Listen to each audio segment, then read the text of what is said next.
Hi everyone, welcome to this video. This is Aarti Mishra, one of the happiest human. आज हम जानेंगे कि कैसे आप अपनी वॉइस क्वालिटी को अच्छा कर सकते हैं और किस तरीके से आप ऐसा बोलें जो सामने वाले को काफ़ी इन्फ्लुएंशियल लगे, क्योंकि आपकी जो आवाज़ होती है उसका बहुत ज़्यादा रोल होता है उस इम्पैक्ट क्रिएशन में जो कि सामने वाले पर या सुनने वाले पर पड़ता है।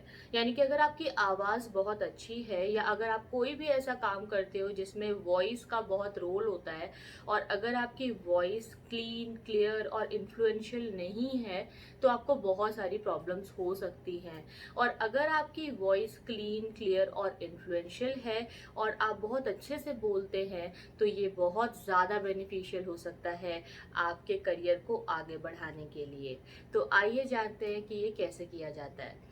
इसमें आज मैं आपके साथ 3 टिप्स को डिस्कस करने वाली हूँ। सबसे पहली जो टिप है वो ये है कि आप जब बोलने वाले होते हैं और अगर आपको इसकी प्रैक्टिस करनी है, आप एक इनिशियल स्टेज पर हो और आपको लगता है कि आपकी आवाज़ बहुत पतली सी है और बहुत ज़्यादा आवाज़ में वज़न नहीं लग रहा है, तो आप क्या कर सकते हैं, बोलने से पहले आपको एक छोटा सा काम करना है कि थोड़ा सा अपने गले को ऐसे ऊपर करना है और फिर कुछ बोलने की कोशिश करनी है।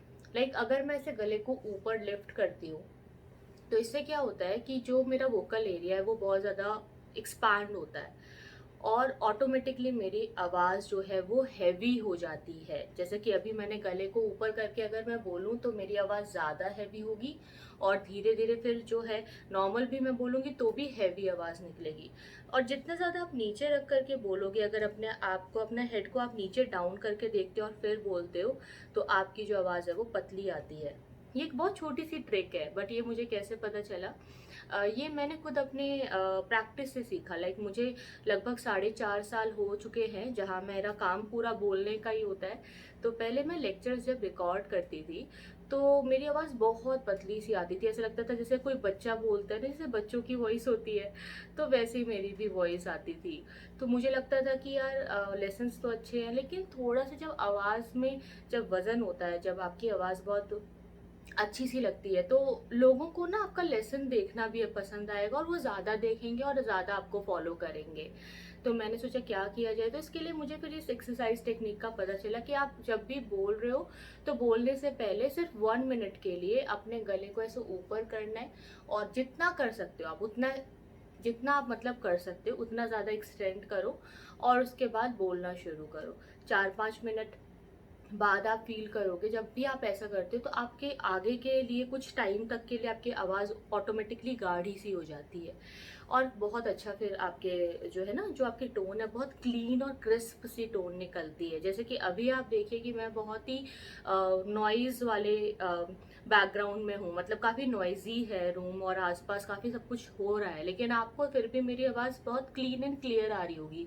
जबकि अभी मैं कोई माइक नहीं यूज़ कर रही हूँ, ना ही कोई एडिटिंग है इस वीडियो में और ना ही कोई ऐसा कुछ एक्स्ट्रा हम करने वाले हैं, ना ही कोई साउंड प्रूफ रूम है, मतलब फैन भी चल रहा है अभी और सब कुछ is going on like regular detail और वो सब हो रहा है। लेकिन इस रेगुलर रूटीन में भी ये वीडियो शूट करते हुए आप ये फील कर रहे होंगे कि जो मेरी आवाज़ है वो बहुत साफ है और बहुत क्लियरली आप तक पहुंच रही है। ऐसा इसलिए क्योंकि इसका मुझे काफ़ी ज़्यादा इसकी प्रैक्टिस करनी पड़ी। आपकी जो आवाज़ है वो बहुत सारे साउंड के जो है साथ भी बहुत ही डायरेक्टली जो है सुनाई दे, उसका भी ये तरीका होता है कि जब आप बहुत ऐसे करके बोलते हो तो क्लीनली जो है सामने वाले के कानों में आपकी आवाज़ गूंजती है।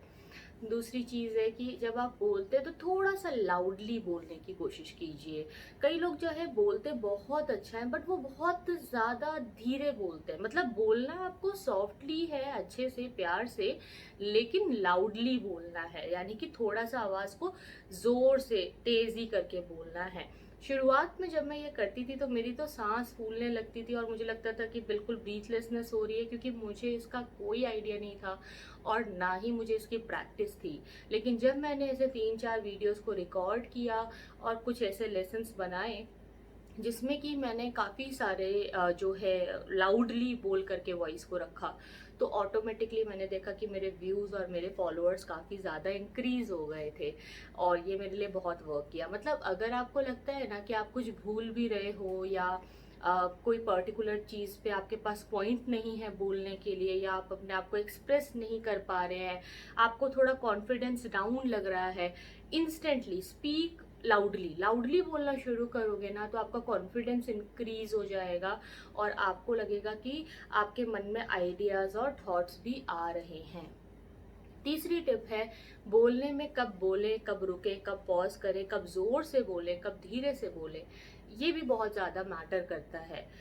तो अगर आपका वॉइस का कोई भी काम है, मान लो कि आप लेसन रिकॉर्ड करते हो, आप यूट्यूबर हो, या आप डेली लाइफ में ही किसी से आमने सामने बैठ करके बात करते हैं, तो सामने वाला आपकी बात को सुनना चाहेगा और वो उसको पसंद करेगा, तभी ये पॉसिबल है। अगर जब आप बोलते हैं तो बोलते वक्त अपने को जहाँ बोलना है, सेंटेंस खत्म करना है, तो वहाँ पे पॉज करना है। जैसे कि अगर मैं ये बोलूँ, एग्जाम्पल के लिए मैं आपको 2 लाइन बोल के बताती हूँ, एक नॉर्मल इंसान कैसे उसे बोलेगा, और 2 लाइन बताती हूँ कि आप उसको इम्प्रूव करके कैसे बोल सकते हैं।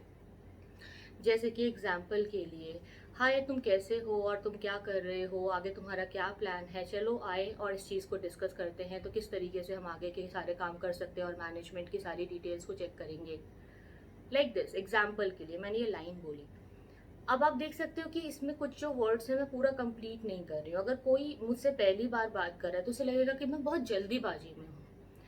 अगर मैं इस चीज़ को थोड़ा सा आराम से बोलूँ कि हाय कैसे हैं आप, आइए आपके आगे के प्लान को डिस्कस करते हैं और देखते हैं कि आगे का क्या मैनेजमेंट हो सकता है। तो आप देख रहे हैं कि जब भी मैं एक सेंटेंस कंप्लीट कर रही हूँ, मैं पॉज करती हूँ जस्ट थोड़े से सेकंड्स के लिए, और फिर अपना अगला सेंटेंस बोलती हूँ। तो ये भी एक बहुत अच्छी टेक्निक होती है। जब भी आप अपने एक सेंटेंस को कंप्लीट करते हैं, थोड़ा सा रुकिए, फिर अगला सेंटेंस बोलिए। इससे आपकी आवाज़ बहुत साफ निकलती है, आपको सांस लेने का मौका मिलता है, आपको ब्रीथलेसनेस नहीं होती है, और सामने वाले को आपकी बात सुनने में मज़ा आता है। आप देखेंगे कि जितने भी बड़े बड़े लीडर्स हैं, ओरेटर्स हैं, कोई भी, जैसे अगर आप किसी पॉलिटिशियन का जैसे कोई इंटरव्यू देखो, या आप जो है कोई स्पीच सुनिए किसी भी पॉलिटिशियन की, तो आप देखेंगे कि वो भी यही टेक्निक यूज़ करते हैं। तो इस वीडियो के लिए इतना ही। आई होप ये तीनों टिप्स आपको काम करेंगे। सबसे अच्छी टिप आपको कौन सी लगी, और अगर आपके पास भी कोई टिप है तो मुझे कमेंट्स पे बताइएगा।